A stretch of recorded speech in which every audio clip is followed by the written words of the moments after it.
Você está prestes a ver uma cor que não existe. Fique olhando para a cruz no centro do círculo ciano e não desvie o olhar, aconteça o que acontecer. A cor que você vai ver em alguns instantes se chama laranja hiperbólico e é uma cor quimérica. O que está acontecendo no seu olho é fascinante. Nele você tem 3 tipos de receptores de cor, 3 cones, vermelhos, azuis e verdes. Com essa cor, você está fatigando os 2 últimos, algo que faz com que eles mostrem menos atividade do que o normal. Isso confunde o cérebro, que se desajusta e, para compensar, começa a interpretar o sinal do receptor vermelho como muito mais alto do que o normal. Por isso, se agora eu te mostrar uma cor que excite esse receptor, você vai vê-la muito mais saturada do que normalmente seria possível. E é exatamente isso que eu vou fazer. Em alguns segundos vou colocar como fundo o laranja mais saturado que existe. As saturações vão se somar na sua mente e você vai ver pela primeira vez na sua vida uma cor com uma saturação acima de 100%. Não desvie o olhar da cruz ou você vai perder o efeito. 3, 2, 1, lá vai. O laranja hiperbólico. Vale lembrar que essa cor não existe na visão normal de uma pessoa. Se você consegue ver, é porque alteramos temporariamente a matemática do seu cérebro. Os outros cones já estão voltando à sua atividade normal e o efeito está desaparecendo. A parte boa é que isso foi só uma amostra de toda a gama de cores impossíveis que existem e que eu preparei para você. Outro tipo de cor impossível ainda mais espetacular são as cores imaginárias. São bem mais difíceis de experimentar, mas aqueles que conseguiram descrevem como uma experiência incrível. São muito poucas as pessoas que conseguiram vê-los, apenas 5 pessoas. Mas quem sabe, talvez algum dia eu possa ser uma delas. Por que são chamados de imaginários? E como você pode vê-los? Então precisamos seguir este guia. O espaço de cor. CIE 1931. Um diagrama em forma de ferradura que parametriza todas as cores que existem para os humanos e também as que não existem. Eu te explico em um instante, é super simples. Tudo começa com essa curva. Os valores associados que ela tem são os comprimentos de onda do espectro da luz visível. Lembre-se que cada cor, cada tipo de luz, contém fótons com comprimentos de onda distintos, que são os que definem sua cor. O vermelho é o que tem o comprimento de onda mais longo, com 700, e o azul, mais curto, com 300. Todas as cores que existem nascem desses valores de onda, dessa curva, embora eu prefira chamá-los de cores primordiais. Mas o que acontece? Que a natureza nem sempre é tão simples assim. A maior parte da luz que percebemos são misturas de fótons de várias cores espectrais, algo que forçou nosso cérebro a criar uma experiência visual. Cores que não existem na natureza intrínseca dos fótons, mas existem em nossa mente. E assim, misturando as cores espectrais entre si, é como nasce toda a gama além da linha original, sendo essa uma das melhores representações de todas as cores que um ser humano pode experimentar em condições normais. Como você pode ver, a maioria das cores são apenas pequenas variações de tonalidade das cores espectrais. Mas destaca o caso do rosa magenta, que se você reparar surge de uma linha, ou um eixo, que não possui valores de comprimento de onda. Junto com o branco, é a única cor principal que não existe no universo, existindo unicamente no seu cérebro. Não existe nenhum comprimento de onda magenta ou branco. Por isso essas duas cores são, ao contrário das outras, exclusivamente criadas pela sua mente para gerar uma experiência visível com a informação que seus olhos percebem. Então, de acordo com a sua postura filosófica, essas cores poderiam ser consideradas completamente imaginárias, embora antes eu não estivesse me referindo a isso. Todo mundo pode ver essas cores, e eu mencionei apenas 5 pessoas. Está na hora de ir muito além. Vamos voltar à ferradura. É importante entender que este diagrama é uma representação matemática da cor, um sistema de coordenadas construído a partir de fórmulas que, embora baseadas na realidade, têm soluções que às vezes escapam dela. Traduzindo, embora pelo diagrama pareça que existe um espaço fora da ferradura que não estamos percebendo e cheio de cores, na verdade muitos deles existem apenas nos números. Porque são coordenadas que, embora matematicamente válidas, não correspondem a nenhuma cor que possamos experimentar. Essas são as cores imaginárias oficiais, embora existam exceções. Antes de continuar, quero dizer que fazer este vídeo foi um verdadeiro desafio. O que está dentro da ferradura corresponde a cores reais que percebemos quando a luz interage normalmente com nossa retina. Quando a luz interage normalmente com nossa retina, essa é a chave para sair da ferradura.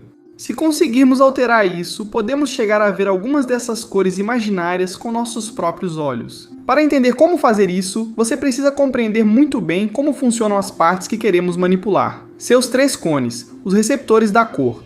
Como vimos, há um para azul, outro para verde e outro para vermelho.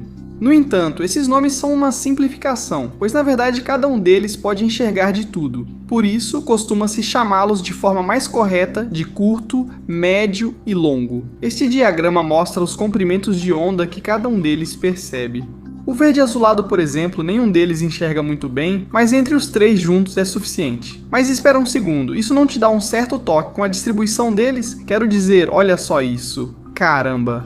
Só temos 3 cones e 2 deles você coloca quase se tocando. O médio poderia estar mais no meio, não acha? Assim perceberíamos muito melhor todo o espectro. Acontece que nós humanos, primatas, somos uma raridade. A maioria dos vertebrados, como aves, peixes e répteis, tem 4 cones, o que lhes permite ver uma parte maior do espectro e fazer mais combinações. Por isso, a ferradura deles é muito maior e suas mentes veem e geram muito mais cores do que nós. O culpado por essa injustiça são os dinossauros. Durante milhões de anos, nós mamíferos vivíamos escondidos, saindo apenas à noite para evitar sermos comidos. Por isso, perdemos 2 dos 4 cones enquanto desenvolvíamos os bastonetes, outro tipo de célula que nos permite enxergar no escuro, algo que o resto dos animais dificilmente consegue fazer. Ainda bem que, há 40 milhões de anos, somente os primatas passaram por uma mutação, uma duplicação do segundo cone, que nos permitiu ter 3 em vez de 2. Por isso eles estão tão próximos, porque um é uma cópia do outro que ainda não teve evolução suficiente para se separar. Não é grande coisa, mas olha, ainda é melhor do que só 2. E se não acredita, pergunte a um daltônico, que não são poucos. Aproximadamente umas 20 mil pessoas daltônicas vão assistir a este vídeo. A maioria de vocês, daltônicos, enxerga de forma parecida com a que víamos antes da mutação, deixando meu toque de lado. O fato é que a forma e o tamanho da ferradura dependem das combinações entre os 3 cones. Se eles não se combinassem, não haveria ferradura, apenas a línea de los colores espectrales. Se só víssemos 3 cores puras das cores espectrais primordiais, tudo pareceria monótono, sem nuances e seria difícil diferenciar as coisas. Portanto, o fato de que seus sinais possam ser combinados é uma grande vantagem, mas também é uma limitação que nos prende à ferradura. Porque mesmo que aos seus olhos esteja chegando luz verde monocromática, que é o nome dado à luz que tem apenas um tipo de comprimento de onda, ou seja, é de uma única cor pura. Mesmo assim, seus receptores azul e vermelho sempre captam algum sinal vermelho e sinal azul, contaminando o sinal verde puro que chega ao cérebro, diminuindo a tonalidade do verde. Isso é o que nos impede de sair da ferradura para poder ver parte das cores imaginárias, especificamente a subdivisão de cores imaginárias com uma saturação muito maior do que é possível. No entanto, em abril de 2025, alguns cientistas na Califórnia conseguiram algo que parece saído da ficção científica. Eles desenvolveram um scanner ultra preciso da retina que localizava as posições exatas dos cones verdes de cada pessoa para posteriormente poder direcionar minúsculos lasers de luz verde aos outros. Aqui já não se trata da luz interagindo de forma normal com a nossa retina. As 5 pessoas que participaram deste estudo foram as primeiras e, até o momento, as únicas da história a poder ver o holo, a primeira cor imaginária verdadeira a ser vista por um ser humano. Eles descreveram como uma cor mais saturada do que qualquer cor que se possa ver no mundo real, de um azul esverdeado com uma saturação sem precedentes. Esta é a sua posição aproximada no diagrama da ferradura, e esta é a cor que você pode ver em condições normais com o tom e a saturação mais parecidos com os do holo. Então já sabe, se quiser ver, só precisa construir um scanner ultra preciso que, enquanto mapeia sua retina, dispara lasers monocromáticos com precisão nanométrica com a ajuda de um supressor de micromovimentos. Não desanime porque antes de eu me despedir, ainda temos um último grupo de cores impossíveis que não exige tanta parafernália. Foque seu olhar no centro da tela, entre os 2 quadrados. Agora fique vesgo, cruze seus olhos. Você precisa fazer com que os 2 quadrados se sobreponham perfeitamente, um em cima do outro. O que você vê? A maioria das pessoas percebe uma espécie de transparência com sobreposição de planos, ou seja, como se o vermelho e o verde existissem em 2 planos separados que são vistos ao mesmo tempo, se atravessando, mas sem se misturar. No entanto, às vezes há pessoas que veem uma cor nova, nunca antes experimentada, tendo dificuldade para nomeá-la ou até mesmo descrevê-la, mas que em nenhum caso é amarela. Se você puder descrever nos comentários o que vê, eu agradeceria. Estou muito curioso. Como é possível que não seja amarelo? Todos sabemos que verde e vermelho formam um amarelo.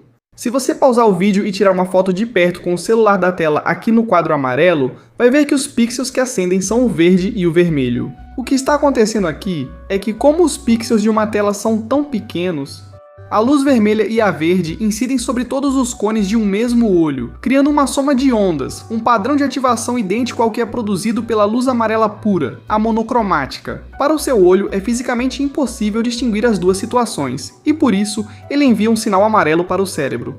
No entanto, no experimento anterior, fizemos algo bem diferente. Um olho inteiro envia sinal de vermelho, enquanto o outro de verde.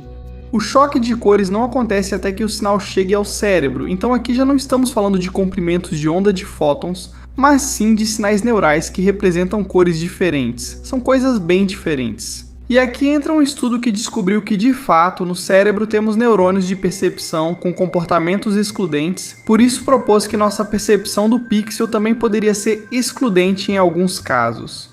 Traduzido, isso significaria que os neurônios que processam e geram a sensação visual do verde e do vermelho são os mesmos e só podem gerar um dos dois em um determinado momento. O mesmo acontece com o amarelo e o azul. Isso só ocorreria com esses dois pares de cores, que embora obviamente você possa ver ao mesmo tempo em uma rosa. Por exemplo, algo dá errado quando elas se sobrepõem, ou seja, quando você força os sinais no seu cérebro a se cruzarem em um mesmo ponto do campo de visão.